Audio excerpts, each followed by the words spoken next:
सिया राम दोस्तों, कैसे हैं आप? हाजिर हूं मैं आपकी मित्र मयूरी फिर से एक प्रसंग लेकर।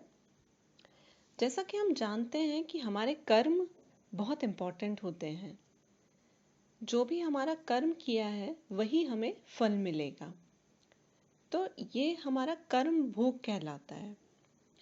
पूर्व जन्म को जितने आपके पुराने जन्म हैं, पूर्व जन्म जिनको हम कहते हैं, उनके कर्मों से ही हमें इस जन्म में माता पिता भाई बहन पति पत्नी या मित्र शत्रु सगे संबंधी जो भी आपको मिलते हैं, जितने रिश्ते नाते होते हैं वो सब हमें पूर्व जन्मों के कर्मों से ही मिलते हैं। क्योंकि इन सबको हमें या तो कुछ देना होता है या इनसे कुछ लेना होता है। यह बिल्कुल सत्य बात है जो भगवत गीता में भी लिखी हुई है। क्या आप जानते हैं कि आपके संतान के रूप में कौन आता है? वैसे ही संतान के रूप में भी हमारा कोई पूर्व जन्म का संबंधी ही आकर जन्म लेता है, जिसको शास्त्रों के अनुसार बताया गया है कि अगर पूर्व जन्म में ऐसा कोई जीव है जिससे आपने ऋण लिया हो, ऋण अर्थात लोन लिया हो आपने, या उसका किसी भी प्रकार से धन नष्ट किया हो, वह आपके घर में संतान बनकर जन्म लेगा और आपका धन बीमारी में या व्यर्थ के कार्यों में नष्ट करता जाएगा जब तक उसका हिसाब पूरा ना हो जाए। अगर आपने आपके पिछले जन्म में कोई दुश्मन बनाया है या आपने उससे बदला लिया या आपने उसको परेशान किया, तब भी वो आपके संतान बनकर आपके घर आएगा और बड़ा होकर आपको कड़वा बोलेगा या झगड़ा करेगा। तो इस तरह से वो जो परेशानी आपने किसी को दी थी वो इस जन्म में आपको भी भुगतनी पड़ती है। तो इस तरह से हमें कई बार बहुत अच्छे सेवक पुत्र पुत्रियां भी मिलते हैं।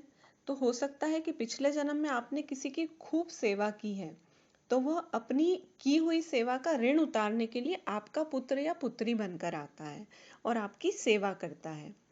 ऐसा कहते हैं कि जो बोया है वही तो काटोगे। तो अगर आपने पिछले जन्म में किसी की सेवा की थी तो इस जन्म में भी आपकी सेवा करने वाले जरूर मिलेंगे। आप यह ना समझें कि यह सब बातें केवल मनुष्य पर ही लागू होती हैं। ये सारी बातें किसी भी जीव पर लागू होती हैं। यदि आपने गाय को स्वार्थवश पालकर उसका दूध देना बंद करने के पश्चात घर से निकाल दिया हो, तो वह भी पुत्र या पुत्री बनकर जन्म लेगी और आपने जो जीव को सताया है वो आपसे बदला लेगा। इसलिए जीवन में कभी किसी का बुरा ना करें। यह प्रण ले लें कि हमें किसी का बुरा नहीं करना है, क्योंकि प्रकृति का नियम है कि आप जो भी करोगे उसे वह आपको इस जन्म में अगले जन्म में 100 गुना वापस करके देना पड़ेगा। यदि आपने किसी को 1 रुपया दिया है तो समझो आपके खाते में 100 रुपए जमा हो गए। यदि आपने किसी का 1 रुपया छीना है तो समझो आपकी जमा राशि में से 100 रुपए निकल गए। जरा सोचिए, आप कौन सा धन साथ लेकर आए थे और कितना साथ लेकर जाओगे। जो चले गए वो कितना सोना चांदी ले गए। मरने पर जो सोना चांदी धन दौलत यहाँ था वो यहीं पर रह गया। तो हमें इस चीज का ध्यान रखना है कि मैं, मेरा, तेरा, यह सारा धन यहीं रह जाएगा, हमारे साथ कुछ भी नहीं जाएगा। कुछ जाएगा तो हमारी नेकी ही जाएगी। इसलिए जितना हो सके हमें नेक कर्म करना चाहिए।